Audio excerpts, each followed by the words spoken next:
Charlie. Okay, it's a little bit high today. Put that down. That's a little better. So, hey everybody. Hello, hello. So, just some reminders about today. Let's see, what are we covering? Today we are talking about the history of lace knitting, and we're going to focus on three different traditions, and I'm also going to remind you about all the things that we have coming up, so let's get that out of the way first. I am outside because it's a reasonable day. It's not the warmest day. Yesterday it was definitely warmer, but it's reasonable outside. It's not terrible. So I'm out here with Charlie, who is the resident Mouser barn cat. He's right here. This is my big orange man. And I tried to get him to vacate, but you know, a pile of knitted goods is just too tempting for the cat. So anyway, I want to make sure that I am seeing any comments. Well, I hope so. If you're commenting and I'm missing it, I do apologize. I'm trying to make sure that I've got it up. Anyway, so let's see. Reminders. Oh good, I can see your comment, Cheryl. Thanks, that was helpful. Oh, what do I need to tell you? So today we're doing history of lace. Wednesday we're talking about stripes and striping when it comes to weaving. Let's see. Friday Tina will be back on, probably talking about more adventures in Arizona because she likes to go antiquing. Don't forget that we are doing the Year of Self-Care, which you can find out more about on the Black Sheep website.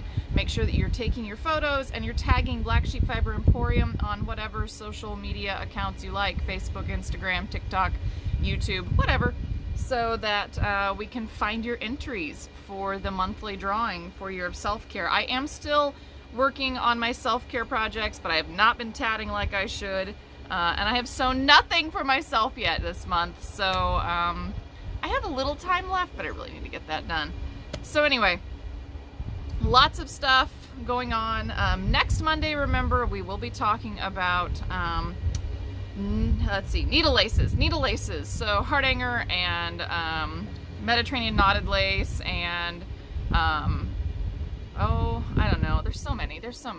We could talk a little bit about Romania point lace. We're gonna kind of touch on a lot of those different needle laces next Monday. But this Monday is all about the history of knitted lace, and I actually dug out some of my old lace pieces. I don't even remember when I made this now. It's been at least 10 years would be my guess. It's been quite a while since I made this. And this is an example of sort of a Shetland style of lace with the attached edging going all the way around it. Let's see. And then I also dug out several examples of Estonian style lace. I think this one is actually from Estonian Lace Today, because of course I do design with Estonian samples as well, examples, excuse me. That was terrible wording. Estonian styles, there's the word I want, as well as Shetland styles, but I don't ever design exactly to historic specifications because that's just not the way I roll. So anyway, I do have examples of things to show you today, fun stuff, and the cat is just like really into my lap at the moment. Ah! Anyway, so let's try to put him up here on the table for a minute. And, oh, hey, Cheryl, Pat, I think Lynchen? I don't know. If I said that wrong, I do apologize. And Bev, hey, it's nice to see you guys. So when we talk about the history of knitted lace, we start with, of course, the history of knitting. And we don't know exactly when and where knitting is developed and arises, but I do thank whoever it was that originally thought up, hey, I can take 2 sticks and I can take some string and I can make knitting with it, because I really love the wide variety of knitting styles and traditions that have arisen from that original person who created this new craft. We know that it most likely arises from null binding, which of course also gives rise to netting and knotting, netting or knotting, or both, as well as shuttle tatting and needle tatting as well. So we know that knoll binding probably is where a lot of those traditions come from, and it's also sort of the precursor to knitting. And in fact, a lot of times knoll binding and knitting can be a little difficult to tell apart unless you really take a good look at the structure of the item, because they are of course made very differently. We know that knitting arises somewhere between like 600 and 1400 AD, we think, at this time. Of course, that can always be proved wrong later, but we know that right now that's kind of the earliest that we see knitting. There's examples of very advanced knitting in the 1400s in Egypt. So we know that knitting had to have been around before then to have progressed to such a high quality item in the 1400s. So we know that it's been around for quite a while, and we know that it definitely predates bobbin lace. So then we start to get into some murky waters when it comes to lace knitting, because of course lace knitting is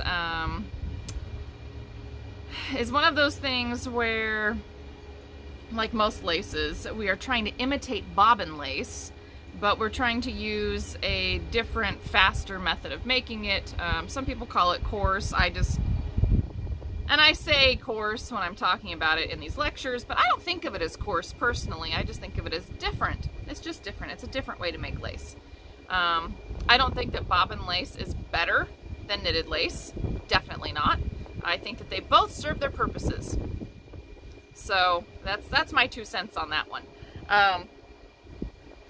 What happens is that as bobbin lace becomes very popular, and we know that happens in the 16 and 1700s, that people really start to find various ways of imitating it, and one of the ways that they do that, we've talked about others, is with knitting and knitted lace. And we start to see like gifts that are brought back by sailors. So a lot of our knitting knowledge gets shared via shipping and merchants and sailors, because what happens is they are taking gifts back to their loved ones and family members, and the loved ones and family members then are looking at the knitted lace and they are trying to recreate it, and in doing so they end up creating their own lace traditions. And that's part of what happens with Shetland, Estonia, and Russia, Orenburg, Russia, because those 3 traditions arise from lace knitting and lace as a tourist export, and we really start to see that happen in the 1800s. And all 3 of these places have very distinctive styles of lace knitting, which is why we talk about them so much. But not one of them is necessarily better than the other. They're just different. They do things differently. So with Orenburg knitting, we mostly see garter stitch ground. We don't see a lot of stockinette ground, and usually the very finest Orenburg shawls are made from a goat hair that is native, so something similar to a cashmere, a very, very fine goat fiber hair that is native to that area, and similar to the finest of the Estonian and Shetland shawls. The finest Orenburg shawls can, of course, be pulled through a wedding ring. It's the same idea, that it's so fine, it is so thin, it's so flimsy that, I say flimsy, but meaning very, very fine, that it can be pulled through a wedding ring. And that means that you have to have really good spinners, because you have to spin a very, very fine thread, and you need to be able to ply that very fine thread, because if you don't, then some sad things happen to your lace, and I'll show you that because I have some examples. I've been knitting for a while, so I've got a little bit of a treasure trove. And my cat is very happy sitting on my lap out here, so anyway. And yes, Cheryl, all 3 are very pretty laces. They're just very different. I'm not as big of a fan of Orenburg lace, only because I don't like the garter stitch ground as well. I much prefer stockinette ground for my lace.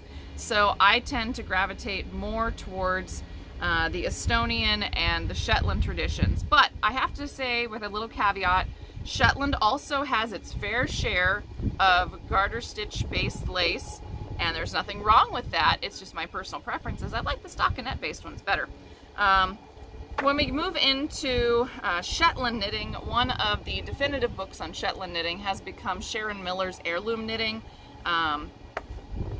There are some very distinctive styles that you'll see in terms of the motifs that are used in Orenburg, Shetland, and Estonian lace. Shetland is really well known, especially for its representations of like flora and fauna. So you'll see a lot of, let me find a good photo here, trees. You'll see a lot of flowers represented.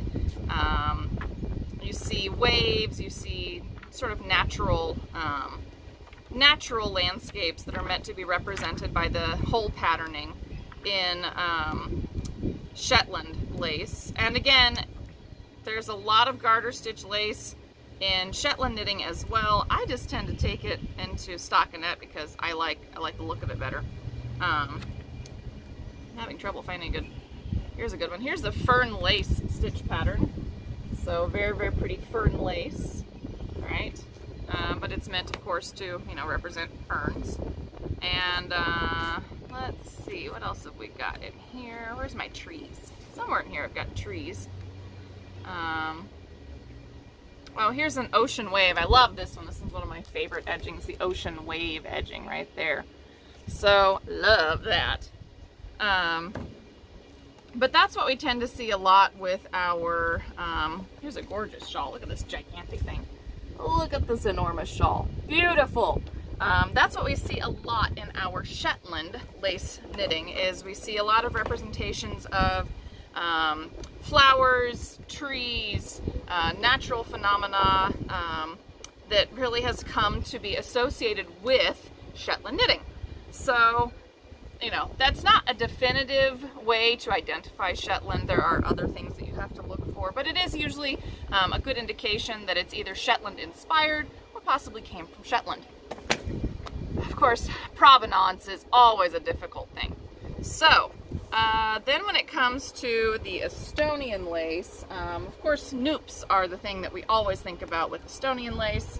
And all of these traditions do influence each other quite a bit because, again, the sailors that are traveling, that are taking these items back and forth between the countries, that are sharing them with their friends and family, they're bringing them home as souvenirs for, you know, wives and mothers, or maybe even knitting them themselves.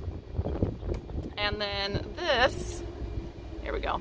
This is what we think of most of the time when we think about Estonian lace. Are these patterns that have the noops in them.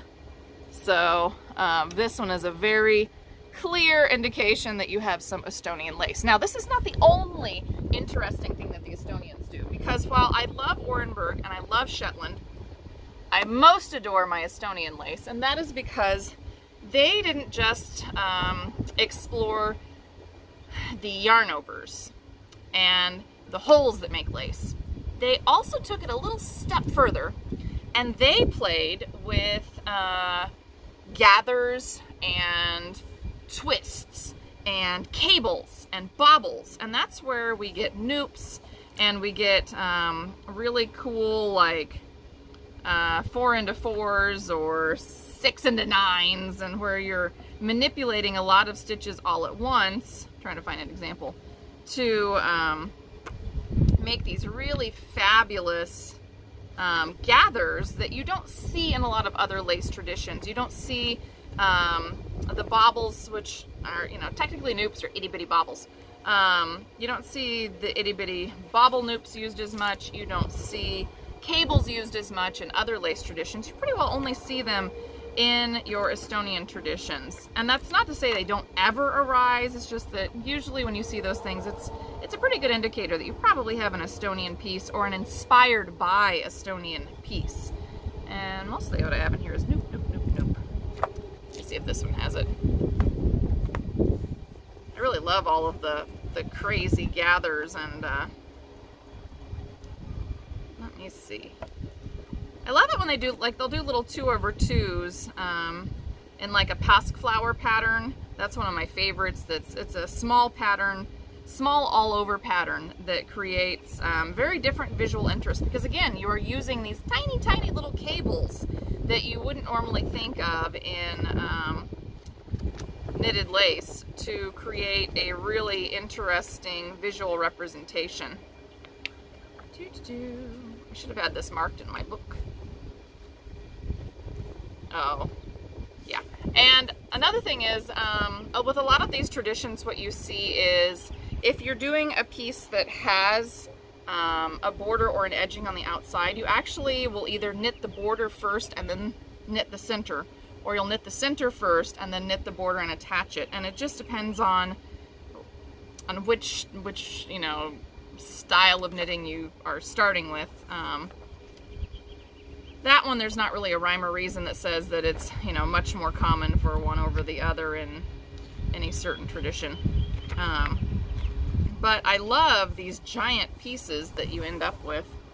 Look at this beauty. Oh, it's so pretty. Look at this beauty. So big and pretty. I love these. Of course, I can't find a good example. Let me see if I have anything over here of... Not in this one. This one's pretty. So this one's actually an Ann Hansen knit spot piece. I forget exactly which one this is. It has something to do with bees and honeycombs. But these are the kind of things that you might see where you have the honeycomb lace that opens it up. You've got the little bees that have the gathers. So you have very different visual interest. But these are also, this one is also an excellent example of why. This is Malabrigo. This is a single, that means it's not plied, single lace, and you can see that my holes are starting to close, that there's a lot of fuzzing. See if I can get that up close to the camera. There's a lot of fuzzing going on in here. See all the fuzz, which starts to obscure the lace patterning. And unfortunately, singles, just especially super soft singles, do not hold up as well as what plied yarn does. I have really moved away from the use of singles as much as possible, just because I have seen how my lace closes down, it's not as sturdy, it gets fuzzy, and that is because it doesn't have as much twist holding it together. It doesn't have the support of a second strand of yarn that's holding the fibers in place.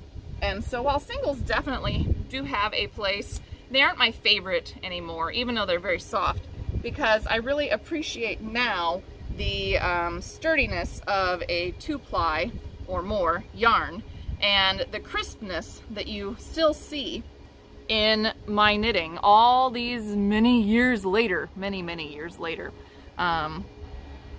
But you definitely don't see as much fuzziness in those holes. So the heyday of lace knitting is really in the 1800s. Queen Victoria is well known for buying many lace pieces from Shetland and giving those as gifts. The Estonian people also gave gifts to a lot of crown royals, if you want to think of it that way. Like Princess Diana had her own special shawl design that was made for her. Princess Sophia also had one for her. So you do see these traditions continuing into, of course, the 21st century. But the heyday of lace knitting and its desirability and high value is mostly seen in the 1800s. And Pamela, you asked about the books. So these are the 2 newest books that were put out by, I'm going to butcher this name, I'm terribly sorry. I think it's Sara Publishing Company. It's S-A-A. I hope I said that right. I probably said it wrong. I do apologize. These are from Estonia. We have these shipped in from Estonia. They're published there. We bring them over because I love them so much. And I have like an entire collection. I think I have almost all of their lace books that they've published because I just love them. I love the giant pictures. This one is the latest one. This is Serie Rated 2, which is the second volume of Siri Riemann, who is, I think, if not the preeminent, one of the preeminent designers and knitters currently of Estonian lace, who lives in Estonia and teaches. I would love to meet this woman one day. And we carry this on the website because we bring them in. And what was really cool about this book, the latest in the series, is for the first time they have done full color photos, full color plates. Usually these plates are not in color. They are beautifully done, beautifully rendered, but in black and white or sepia tones. Oh, here's a good example. Like this one. This one here. This is the second to last book that they have published.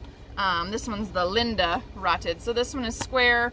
These are triangular. And yes, we carry these in our online shop and you can find all of them there. We have more than that. We have,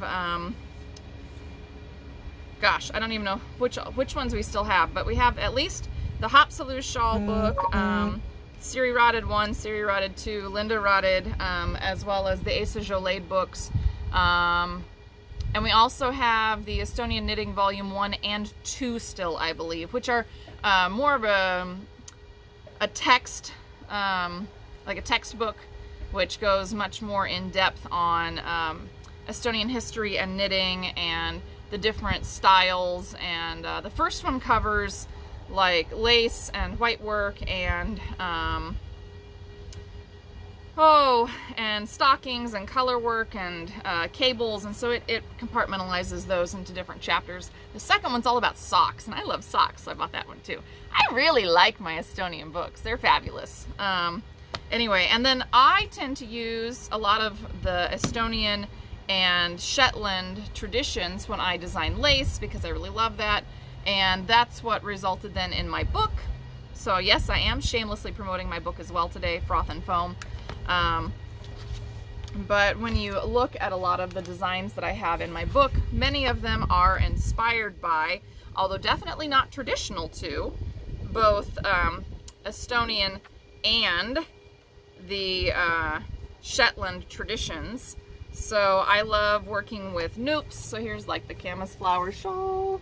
Love this one. It was so much fun. So much fun. And honestly, all of them are fun. And then I like to do, you know, fun things that are very different, like glitz, which isn't really based on any Estonian or Shetland, but it was really fun to work with this one. I use alternating repeats of stockinette and garter stitch so that you get some texture in your shawl. So, yeah, all kinds of fun stuff. Yeah, anyway. So yes, we carry books, and I love lace knitting. It's probably one of my very favorite things to talk about. That and socks. I can talk about socks until I'm blue in the face, just like I can talk about lace knitting. And we can talk about the difference between slip knits and slip one knit ones, and why I think one is better over another, and what kind of increases I like to use. And I mean, I can just go on and on. I'm not going to go on and on because we have time, but we don't have that much time today.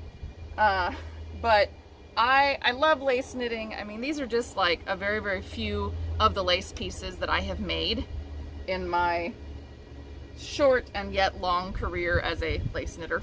And I love reading about traditions. I love finding new books. These are not the only books I own as well. I do have other Shetland books, and I just like, I pick up lace books whenever I am intrigued by one because I love lace. I just love lace. I talk about it a lot on my lives because I love lace. So, and then like this guy, I don't even remember exactly where this one was from. I know I added the beads to the middle, and I know that it definitely has Shetland motifs in it because I recognize this little diamond edging pattern. But I don't remember anymore exactly where I knitted it from. Now I do have everything on Ravelry, so I'm sure I could go find it, but yeah, anyway. And yes, I do wholesale my book as well, so if you are a shop or you know, a group wanting to get some in for, you know, your own pleasure, yes, I do wholesale my book. So yeah, all kinds of fun stuff going on that way. And spinning for lace knitting is really interesting. Of course, with Shetland, I don't think I talked about this. In Shetland, of course, you have Shetland sheep, and it is the necks, the neck wool, the very, very fine neck wool that tends to be spun for the very finest lace knitting. And again, in all of these traditions, the finest lace knitting can always be pulled through a wedding ring because it is so fine and so airy that it can fit through that wedding ring. And that is the, I suppose, highest achievement of a lace knitter, is knitting something that fine.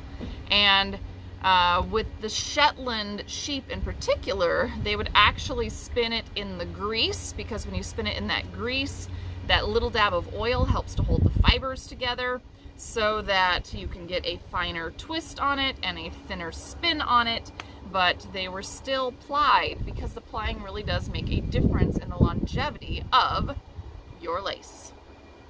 So hopefully you've enjoyed my little talk today, and you've learned something about lace knitting that you didn't know, or that you were just happy to hear. And don't forget that you can always find me on Mondays and Wednesdays here at Black Sheep Fiber Emporium. And I try to put the events up so that you can just click I'm interested or I'm going, and you'll get a little reminder when I go live. But I go live almost every Monday and Wednesday at 3 o'clock Central US time. So that's usually when I have Ina in bed, so that I have a little more time to talk to you. And right now we're still in the middle of Lace History Mondays, and then on Wednesdays we are doing Weaving Wednesdays. And coming up, we are going to be alternating in April. I'm going to alternate weaving and spinning on Wednesdays, and we are going to move into some more fun stuff and demonstrations in April on Mondays. I will not be here the first Monday in April. I am going to head up to my family. I haven't seen them for 5 or 6 months because, you know, pandemic. And I'm going to take Ina so she can go see her cousins. My little nephew just turned 1, so we're just going to go see everybody for the weekend and then come home. And of course, we all had COVID in December, at least in my household, so that wasn't very fun, but at least I feel like I've got antibodies for a little bit longer until I can get vaccination. So anyway, that's my plan. But if you haven't already, make sure that you are following our page, that you have liked our YouTube channel. I put videos up on TikTok as well, just little 1-minute videos that show you how to do things, like I recently did the tab cast on and the anemone stitch. So you're always welcome to check out those as well. And give me suggestions, because I'm always looking for new ideas on what you want to learn about and what I can share with you about my passions. So that's what I do on Mondays and Wednesdays. Thank you to everybody who joined in today. And again, I hope you had fun looking at some of my old knitting.